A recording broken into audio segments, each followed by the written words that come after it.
Part 3, a version of hope.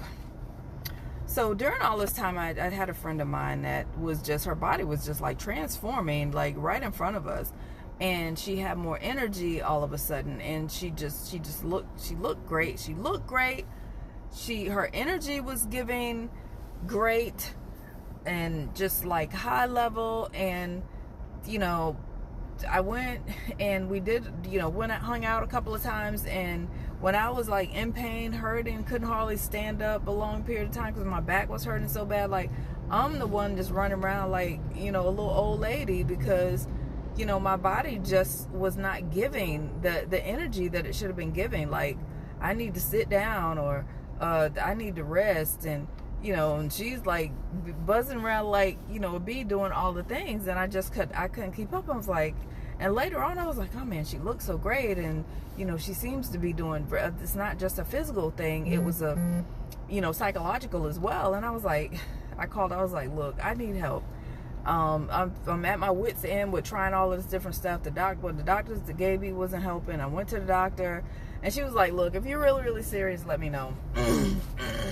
Excuse me. Let me know when you're ready. When you're really, really serious.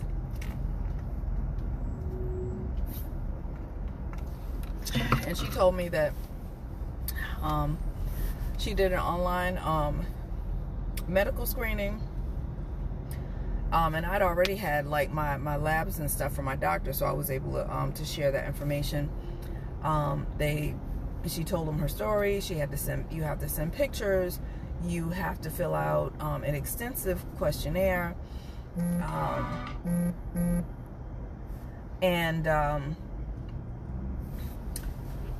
After, the medical process and everything, the questionnaire, trying to see where you are, trying to see if you qualified, they wanted to know what your weight was. You had to take pictures to verify everything, make sure that they know it's you. You do an interview. They can call you and ask you questions, or you can ask them questions. So the whole time you have a medical doctor that is available to answer any kind of questions, any kind of concerns that you have. And then it was like, fine, you qualify for this plan. You can either do a 3-month, 6-month, or a 12-month subscription. And I didn't want to do the 3 months. 3 months, it takes 3 months, as far as I'm concerned, for your body to even adjust to anything. It's going to take 3 months to do that. So I think I did a 6 month. So I went on it for 6 months. And I went and did research to find out. So the drug was called, my drug is called tirzepatide. I hope I'm saying that right. And they start you out on a low dosage just to introduce it to the body. And then you take the shot once a week, and then it tertiates or increases over the time that you're taking it, based on how long you take it. You take it the same day, every week. And you have to draw the syringes for the shot. They send the little bottle, and then you just, what me and my friend do is just pull out in the syringes like 4 weeks, and then so it's already ready, and then you just give yourself the shot once a week. The shot is like the main thing that I was afraid of. I'm like, oh my God, I can't give myself no shot. That's like junky kind of stuff. Like I can't do it. But the shot is like the least of anything that you'll be concerned with. I don't even know how to explain it. Excuse me. The shot is like a mosquito. If a mosquito bite hurts, if that puts you in an uproar, it's probably less than a mosquito bite. Like, you obviously feel it because something's touching your skin, but the needle is so tiny and thin that you don't even feel it. The fact is, it just has to get subterraneous, like under your skin, is basically what the goal is, somewhere under your skin. And some people do it, and I always do mine in the right side of my stomach. I pinch the skin, hit the shot, and it's over in like no time at all. So I think I can probably count to 5 and it's over. and then you go on about your day. There's no bleeding. And you also, you do the rubbing alcohol. I forgot that. You rub the top of the bottle with the alcohol, swab your skin to clean the area off, and then you do the shot. You administer the shot. And I did that for 6 months, and things just started to change. Like when you the first couple of weeks, I have not had the only time that and like I said, everybody's side effects are different. Excuse me. I have not experienced any horrible bouts of what's the other one? Constipation. Mine is more, if I have a stomach issue, it's diarrhea. Usually I get diarrhea when they tell you what kind of foods to stay away from. Leave fried foods alone. That includes French fries, fried chicken, potato chips are fried, even though they have some baked ones, it's still a carb. And then I changed my diet immediately. I would do protein drinks. I try to get as much protein as I could in the morning. I would do apples and yogurt, or the drinks, those Ensure drinks, which are delicious, by the way. And now they have like different flavors and stuff like that. So I would do those.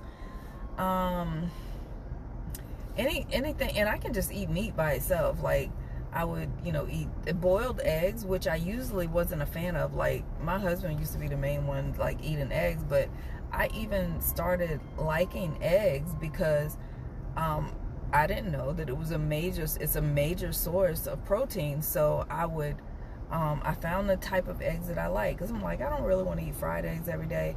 So I would boil the eggs. I have an egg chopper, and I would chop it, slice and dice it up, and then I would like do bacon and put with it, and put like a little mayo in it. I mean, you have to put it together like the way you like it. Some people do salsa on it, that sort of thing. You have to figure out how to make whatever tastes like, and do some research. Put guac, which is really, really good for you. It's a good oil. You have to figure out whatever suits your palate. What I put in my mouth is not going to be what somebody else may or may not like. So you can't base, my protein menu on something for you to do. And nobody's going to follow anybody's plan specifically, because if you don't like it, you're not going to be able to maintain it or keep on that road. So you ain't gonna do it. So that was that. I have my protein in the morning, and that's usually where, and then I'd even started eating breakfast. I wouldn't even eat breakfast. I'd just get that big old jug of sugary coffee and just walk around with it all day, filling myself up with sugar and carbs and starches. But I changed that. I started just bringing in more. Even if I felt hungry, go get one of those little cheese sticks, or get one of those cheese things that's wrapped in, prosciutto or pepperoni, or a little piece of ham and cheese, and just eat that. If you feel like having a hamburger, have a hamburger, but like leave the bread off and do an open face sandwich, or do a salad, a hamburger salad or something like that. A shrimp salad, a nice grilled shrimp salad, Caesar salad. Oh my gosh, you'll start, and then research YouTube. Tell not just YouTube, tell YouTube and Facebook and TikTok and all of those things the type of diet that you want, and they will bring up stuff, quick, easy recipes with different things that you could try. We on TikTok and YouTube and everything, looking for everything else. Look for something that's going to help you live and get the body and health and lifestyle that you want. So I started doing that. My daughter would send me stuff, and then I also start using Factor. When I didn't want to think about it, I knew I need to eat, and I know I wanted to be something wholesome. Factor already has plans set up, and they always give like discounts and sales and stuff like that. So I would just have them bring the food to the house, and I would eat that. So if you get to, you're at a busy time in your life, don't overlook those programs where they're cooking wholesome foods and they'll just bring it to you, and all you have to do is put it in the microwave. And these are foods that are not frozen. Factor is not frozen. You can try their foods. And when I tell you it tastes like you done went in a restaurant somewhere, those things are delicious. I was following a low carb, low sugar menu plan with them, and that helped me. That helped me a lot. And I felt full. I felt like I was doing better, but I was eating real food doing it, and I wasn't, I wasn't starving myself to death. So those are the things, all those things together. And I kept my workout plan. And all I do is walk. I have weights. I bought a weighted vest, but I'm not out here like running up the side of a mountain and, doing punching bags and nothing like wild like that. I probably, could try some of those things, but I just stay active. I commit to, remember when we was in high school and you had to take PE, you had to work out or do something for 30 minutes a day? We should never stop that. We should never stop that, because it gives you good mental clarity, because you can have your thoughts on something good and different. It makes you feel better. And then, with those, with all of those transitions and lifestyle changes, things started to change.